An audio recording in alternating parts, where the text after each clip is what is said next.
माया अपने बेटे राघव को ट्यूशन से छुट्टी के वक्त घर लेकर आ रही थी और उसकी आंखों में आंसू थे। अब क्या करूं? राघव की फीस अगले 15 दिन तक नहीं भरी तो बच्चों का नाम स्कूल से काट देंगे। 6 महीने की फीस कहां से लाऊंगी? मुझे कुछ समझ नहीं आ रहा। तभी रास्ते में एक बर्गर का ठेला देखकर राघव बोलता है, मम्मी बर्गर खाना है, बर्गर लेकर दो ना मम्मी। भैया बर्गर कितने का है? 10 रुपए का सादा और पनीर लगाकर 15 रुपए का है। 10 रुपए वाली दे दो। इसे बनाना कितना आसान है। अगर इसमें सब्जियां अच्छे लगा कर दो तो ये बिल्कुल भी मुश्किल नहीं है। मम्मी मुझे पनीर वाला खाना है। भैया ये लो 5 रुपए और पनीर लगा दो। बस इतना सा टुकड़ा पनीर का, इसके 5 रुपए। ऐसे तो तुम ग्राहकों को लूट रहे हो। बहन जी, 15 रुपए में आपको इतना ही पनीर मिलेगा। हमें भी तो बचत करनी होती है। अगर एक ही बर्गर पर ढेर पनीर लगा दिया तो फिर हमारी जेब खाली हो जाएगी। और इतना ही कम लग रहा है तो खुद घर पर क्यों नहीं बना लेते? बर्गर वाले की यह बात माया के मन में घर कर गई और उसके मन में एक विचार आया। अगर मैं बर्गर का काम खोलूं तो मेरे पास भी इतने पैसे हो जाएंगे कि मैं भी घर के खर्चों में मनोज की मदद कर सकूंगी। और फिर बर्गर बनाना तो बहुत ही आसान है। घर जाकर मम्मी जी और मनोज से इस बारे में बात करती हूँ। माया मनोज और लीला से बर्गर का ठेला लगाने की बात करती है। लो कर लो बात माया, अब तुम भी बच्चों जैसी बात कर रही हो। पता है हम औरतों का घर से बाहर निकलकर काम करना कितना मुश्किल है। हम औरतें घर के चूल्हा चौका ही निपटा लें, वही गनीमत है। पर मम्मी जी आजकल बर्गर का काम बहुत चल रहा है। अगर मैं यह कर लूं तो इससे मनोज को भी पैसों में मदद मिलेगी। मुझे 15 दिन तक बच्चों की 6 महीने की फीस जमा करनी है। मनोज की सैलरी घर के किराए और खर्च में लग जाती है। दोनों मिलकर काम करेंगे तो घर खर्च में आसानी होगी। माँ माया का मन है तो मुझे लगता है माया को काम करने से नहीं रोकना चाहिए। तू भी उसका साथ दे रहा है, फालतू के पैसे खराब करेगी और हाथ कुछ नहीं आएगा, देख लेना। मनोज माया को 1000 रुपए देता है, पर उतने मैं तो बस थोड़ा ही सामान आता है। माया परेशान हो जाती है। मनोज ने जो को 1000 रुपए दिए थे वह तो कम पड़ गए। अभी तो ठेले वाले को एक दिन के 200 रुपए और गैस सिलेंडर आएगा 800 रुपए का। अभी और खर्चा करना बाकी है। मुझे कुछ काम उधार उठाकर करना होगा। बर्गर का ठेला लगाने के लिए माया को उधार में सामान लेना पड़ा। माया ने बर्गर का ठेला लगाना शुरू कर दिया, पर अभी नया काम था तो ग्राहक कमा रहे थे। माया शाम के वक्त बर्गर का ठेला लगा रही थी, पर जैसा उसने सोचा था वैसा बिल्कुल भी नहीं हुआ। मैंने सोचा था बर्गर बिक जाएंगे तो मेरी थोड़ी कमाई हो जाएगी, और यहाँ पर तो एक भी बर्गर नहीं बिक रहा। पता नहीं मेरी कमाई कैसे होगी। अगर कुछ दिन तक ऐसी चला तो मम्मी जी और मनोज मुझे इस काम के लिए मना कर देंगे।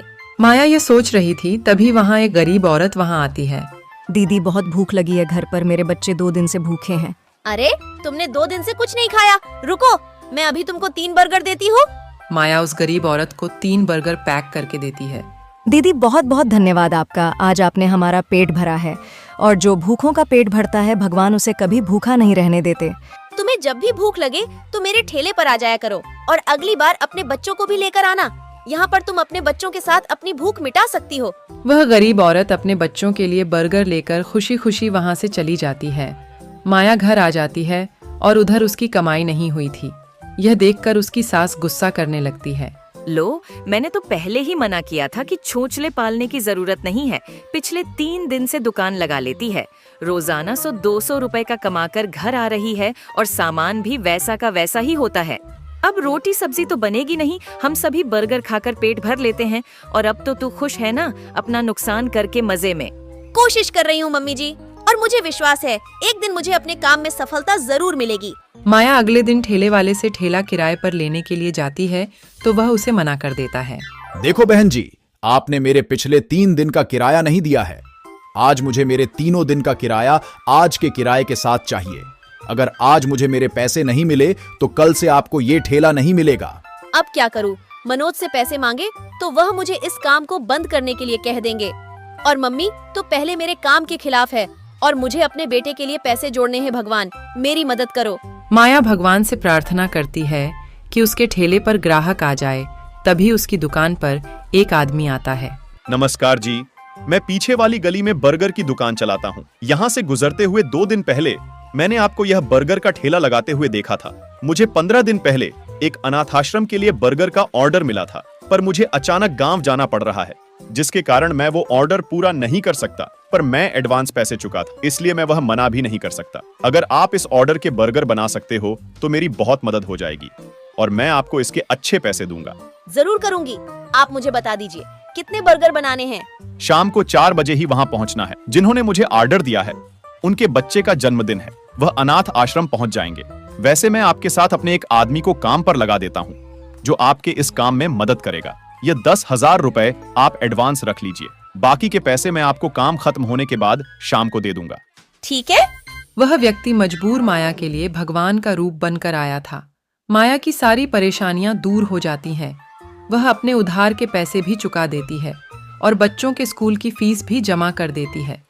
उस व्यक्ति को माया का काम इतना पसंद आता है कि वह माया के साथ पार्टनरशिप में काम करने लगता है। माया अब बर्गर की दुकान चलाती थी। माया की मेहनत और हिम्मत देखकर उसकी सास और मनोज बहुत खुश थे और अब माया का पूरा परिवार खुशी से रहने लगा।